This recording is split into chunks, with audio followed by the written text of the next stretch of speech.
the Bangui Sporting Club, they have issues. They really have issues. So this is a tweet by Leonard Solms. So he said, delved into detail on the issues at Bangui Sporting Club on ESPN Africa. Coach Liz Mills led them in the BL in November, in the road to BL in November, but says she's still owed money, along with several players. She and her successor, Justin Seresi, both exited after clashes with Cyril Damango. So that's the article. Let me just pull it up. So when this tweet was made, Coach Liz Mills, she went out and she quote-tweeted it. So she said, 5 months after leading Bangui Sporting Club to the BL in the 2023 Road to BAL, I'm yet to receive my salary or bonus for the second round. The players, both local and foreign, have also not been paid.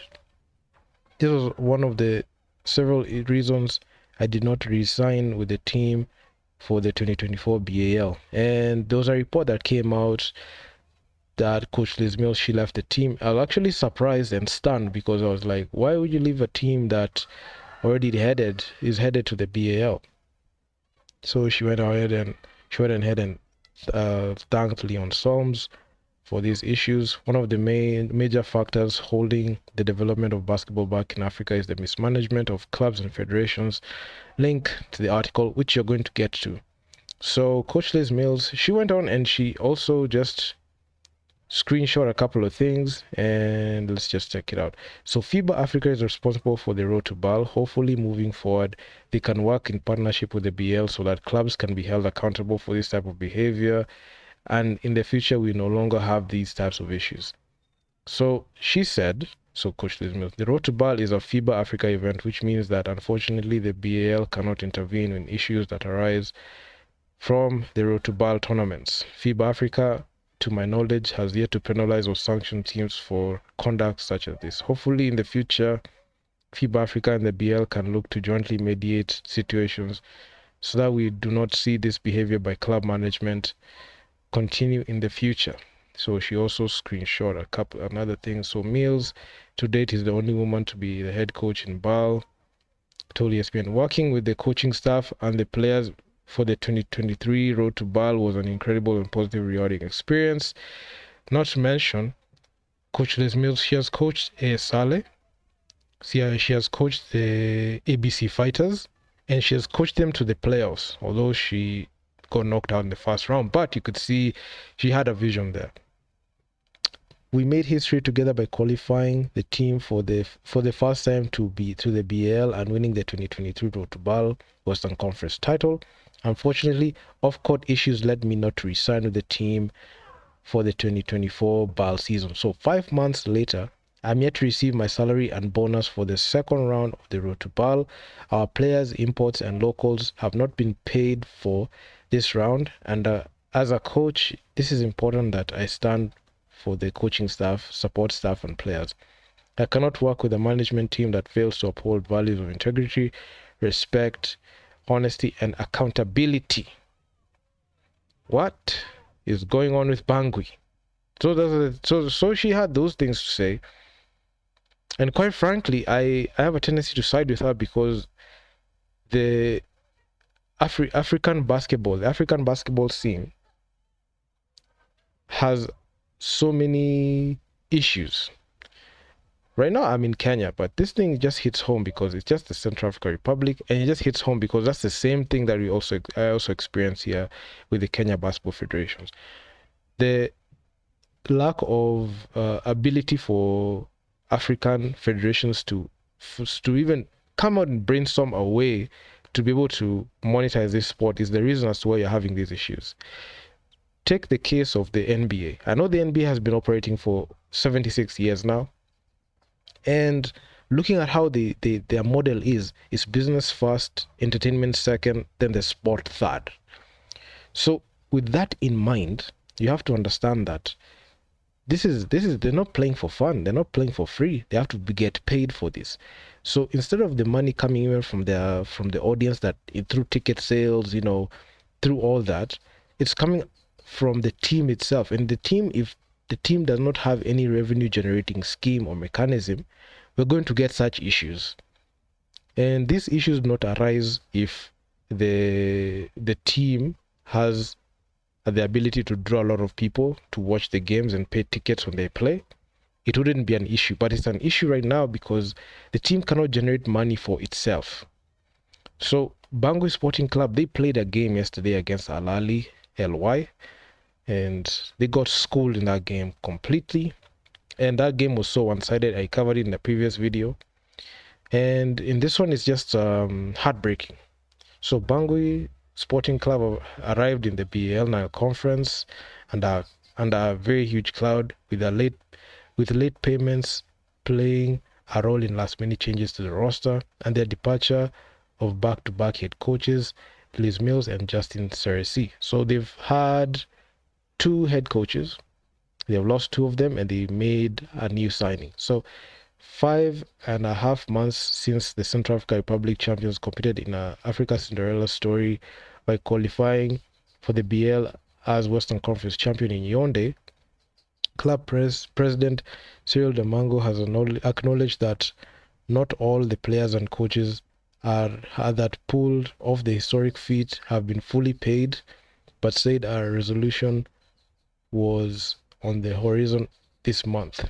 So you can see the lack of earning power for these teams. There's a reason as to why you're having these issues. Bangui's most recent coach, Seresi, was subsequently eventually paid after relations broke down between he and Demango that they went their separate ways, but Mills told ESPN she and her players from the FIBA administered road to BAL were still waiting for their overdue funds. So we've gone through like what Coach Liz Mills says. Even she sent screenshots on this one. So we made history together, qualifying the team for the first time in BAL and winning the 2023 road to BAL Western Conference title. Unfortunately, off-court issues led me to not re-sign with the team for the 2024 BAL season. So when I saw this, I was like, why is it that she's leaving when she's already there in BL? So this is something that I just pondered on. I was just thinking about making a video, but I did some research on this one, but I couldn't get like the actual story. But thankfully, the story has come out. So this team still boasts the Bangui team. So the team still boasts a strong local core, but foreign players have been chopped and changing amid the financial instability. So former Milwaukee Bucks Summer League small forward Evans Ganapamo has been retained, and fellow Sierra national team star Thierry Darlan has been signed for a season with the G League after a season with the G League Ignite. But the team in Cairo is strikingly different from that one that triumphed in Yaoundé. So you can see the roster changes and the instability, especially financial instability, has led to some players just walking away. So the Bangui Sporting Club that we are seeing now is not the same as the one that competed months prior in November, where they were at the peak of their power. So Bangui, the first ever team in the Central African Republic to qualify to BAL, they played a game against Al Ahly, the Al Ahly Benghazi team from Libya, and they lost. And honestly, this is something that we just had to happen, because Damango, a former Sierra national team player himself, acknowledged that players were owed money, but told ESPN that payments were delayed as a result of issues he has been facing in his business endeavors outside Bangui SC. So basketball is not paying, and the inability of teams or even federations to structure the league in a way that players can get compensated through like drawing big audiences and also marketing the sport. That's the reason as to why you're even seeing players branch off and they're doing other things. So yeah, he cited a lack of help funding his team and a dearth in basketball facilities in the Central African Republic are reasons why it was difficult to catch up on missed payments. Bangui held their pre-Cairo training camp in Kigali. So you could see there are so many things leading up to this, and all of it is just showing itself in the BL court in Cairo. So everything was so fine before November. I run this project myself. I don't have any sponsors, so it's my money I'm trying to collect in different companies to invest in Bangui. So Damango, he told ESPN, it's very expensive hosting more than 20 people in different countries just for the training camp. It's very huge. It's a big line on my budget. That's why the second window, the Elite 16, it was a bit tough because I needed to pay all the fees for the organization. So that's why I've had delays. I've had this delay and these issues. So you can see the man is paying out of pocket, and it's just unsustainable and unmanageable. To be honest, in my business as well, I have had some issues because I'm not around. He added, claiming he had trusted the wrong people and it was the process of dealing with, and was in the process of dealing with the consequences. So there's a lot of things going in there. So Damango assured those owed money by Bangui that his financial issues will be resolved by the end of April and payments will be made. Some of the players have not been paid, and I'm just working on the second part in the coming days. I think everything is going to be all right, at least by the end of April, because I'm starting to come back into control of my financial system. So everything is going to be all right. He came close to losing Ganapamo, but managed to convince the 29-year-old to stay on. Ganapamo told ESPN, I definitely was thinking about leaving. So he's an elite talent. Everyone's Ganapamo have known him when he was playing for the Cape Town Tigers, and he's just been sensational.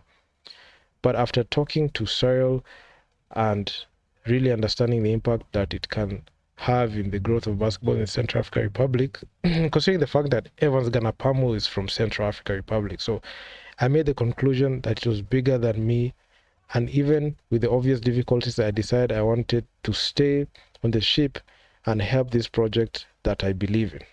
So after all those issues that were there, Evans Ganapamo just decided to stay on the ship so that he can just, he can just represent his country, not only in the club stage, not national stage, but also in the club stage. We have seen him play 2 seasons with the Cape Town Tigers, and they were a bit underwhelming considering the fact that the Cape Town Tigers were yet to do anything significant, but you could see what they were trying to do, what he was trying to do, and he was just trying to get into a situation where he'll be a bit comfortable and also just be on his home country. And for Mills, Damango said that regardless of financial issues, Bangui did not officially offer her a contract extension after Road to Bal. Mills, for her part, acknowledged that there was no official offer, but said that she was spoken to as if she would be retained until she questions Damango and his management and ultimately severed ties over unfulfilled promises. So you could see the federations, the people who are the officials, are all the same. This is the same thing that happened when she was in the Kenya Morans. There was no offer she was given. She was just told, your offer is going to end after the 2021 AfroBasket when she was in the Morans. You can see, even here, it's the same script. There was no offer she was given. And when she started challenging the management, they just decided to cut her loose. And I feel like she's on the receiving end right now, because without an offer, without a contract, how are you going to guarantee that you're going to get paid for work done? So that's one thing that is quite difficult. And I just feel for her because she has done a lot of good things for BAL teams, Sale, Cape Town Tigers, and this year it was supposed to be Bangui, but these off-court issues are the reason as to why she was no longer even going to be part of the BAL season 4. But the plot thickens. A new leaf had apparently been turned over with the hiring of Seresi as head coach and the signings of Malcolm Raitt, Emeka and Jacoby Spencer-Ross, and Mosel Spall. But amid further payments dispute between Damango and yet another coach and set of players, Seresi was left behind back in Kigali this week. My God. You can see the plot thickens. I mean, this is money amid financial payment disputes. So, the Seresi, got left. He was ultimately paid, but given that he's no longer head coach, the team has splintered once again. Although Ball and this guy, Nwabuzor, are part of the team. I hope I've not butchered his name. So, there's still issues with this squad, and I don't even feel like they're going to even get past the Nile Conference, given what is going on. Sources told ESPN as part of Ceresi, further departures include Rhett and Ross, as well as assistant coach Cavell Johnson. According to sources, Bangui sought additional cover among the player personnel in Kurt Hollins and Yang Wek, who were added to the roster as last-minute reinforcements.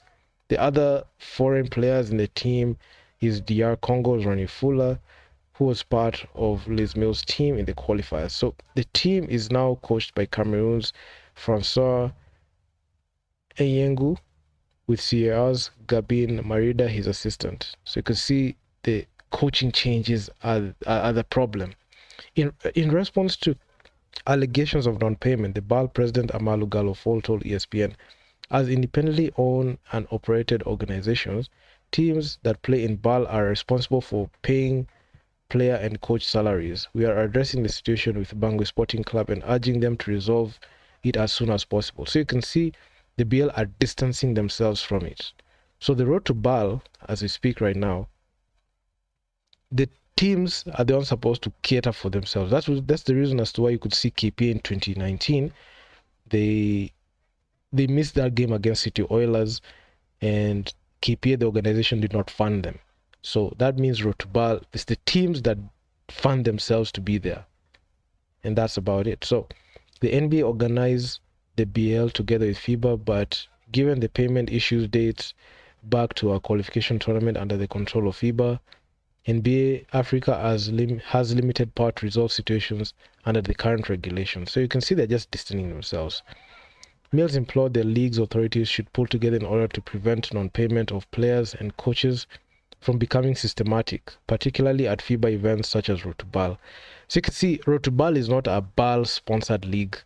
It's a BAL subsidiary that enables all the other nations to compete for the 6 remaining slots. So whichever nation makes it or not, BAL does not care. They only care about that spot being filled.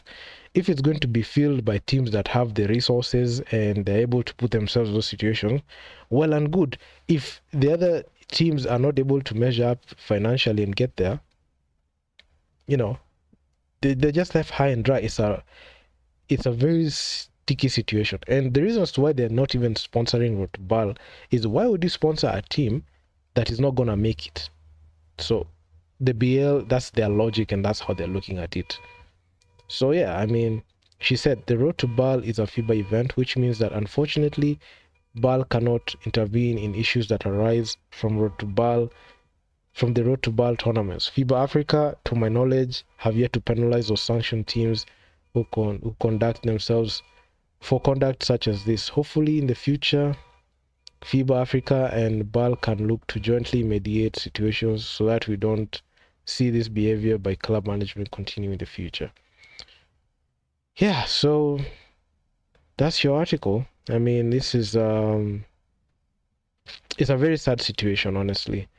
I looked at this and my heart just goes to like the future players. It's not even the guys who have already made it there, but the guys who are trying to line themselves up for such opportunities, because BAL is just going to open a lot of opportunities.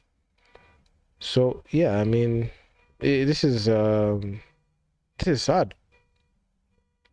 So just to finish up the article, so the FIBA websites list one past instance of an award being given to a player, such as the case of Africa.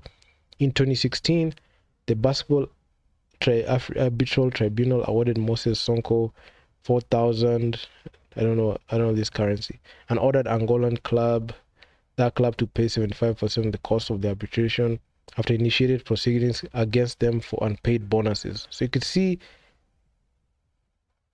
there's something that can be done. This predated the inaugural BAL season, which took place in 2021.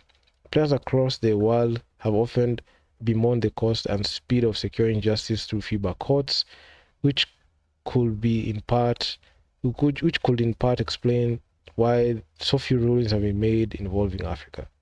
Players from the continent could be affected disproportionately by the administrative burden and they often cannot afford to burn bridges with employers or wait for courts to make a ruling in their favor. The waiting time to secure justice is not unique to Africa. So yeah, last year in an interview, ESPN former Golden Bears star John Randall said, "I've lost for sure in contracts alone, 7 figures just from teams not being professional, not paying players, not caring about contracts. Basically, in Europe, contracts don't mean a thing. They sign you and won't pay you, and you have to go through FIBA and FIBA to take to which will take 2 to 3 years to get your money. It's a situation that's tough to deal with, but what can you do?" So Bangui tipped off against Al Ali Benghazi and they lost that game. So that's the end of the article. It's a very sad situation. It's very sad. I must say my heart just goes to these players. My heart just goes to these players. And also the players who are just going to follow suit, because there are people who want to play for the BAL and road to BAL, and them not getting compensated like that is just sad. But the main blame that I'll put on, it's not even on the team, it's on the federations and the leagues. Please, African leagues. in the African continent, there are 1.4 billion people. America only has like about 400 million. We're at 1.4 billion.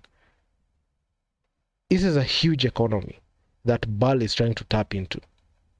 Why is it that these are federations, we cannot go ahead and try to create a product in basketball and try to market it to our own audience and tailor it to our own audience? Why can't we do that?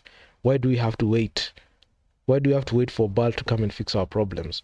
We have to be a bit more proactive in our federations and try to monetize this sport through streamlining the league and make it a business first, entertainment second, then a sport third.